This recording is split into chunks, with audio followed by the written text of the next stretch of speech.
वारजे माळवाडीमधील दरोडेखोरांना रंगेहात पकडल्यानंतर त्यांच्या पळून गेलेल्या साथीदारांचा माग काढण्यासाठी पुणे शहर पोलिसांकडून डॉग स्क्वॉडला पाचारण करण्यात आलं होतं।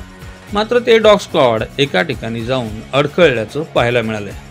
तत्पूर्वी जो सोनू टाक तेव्हा पोलिसांच्या पथकाला रंगेहात मिळून आला होता, त्याला सोमवारपर्यंत पोलीस कोठडी देण्यात आलेली होती।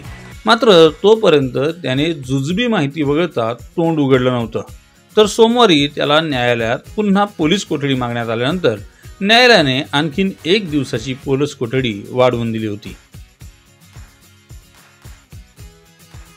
मात्र त्या एका दिवसात देखील त्याने पोलिसांना काहीही सांगितलं नसल्याचं समोर आलंय। यामुळे न्यायालयाने त्याला न्यायालयीन कोठडी सुनावली असून त्याची रवानगी येरवडा कारागृहात झालेली आहे।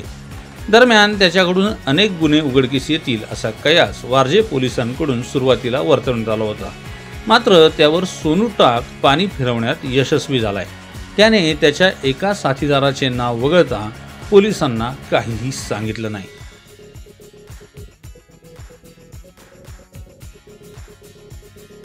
तर सुरुवातीला घेतलेला महत्त्वाचा मुद्दा होता तो डॉग स्क्वॉडचा।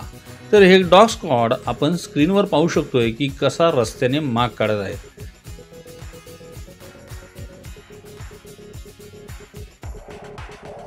या कुंभेश्वर महादेव मंदिरासमोरून शेवटच्या टोकाला जाऊन ते थांबलं। या ठिकाणी पळून जाणाऱ्या दरोडेखोरांनी पत्र्याच्या शेडचे पत्रे उचकटून पलीकडून पळ काढला होता। मात्र त्या पत्र्याच्या शेडमध्ये कोणी राहत नव्हतं का? काय होतं त्या पत्र्याच्या शेडमध्ये? त्याचं पुढं काय झालं हे मात्र समजलेलं नाही। त्यामुळे आता फरार झालेले दरोडेखोर पोलिसांना सापडणार का?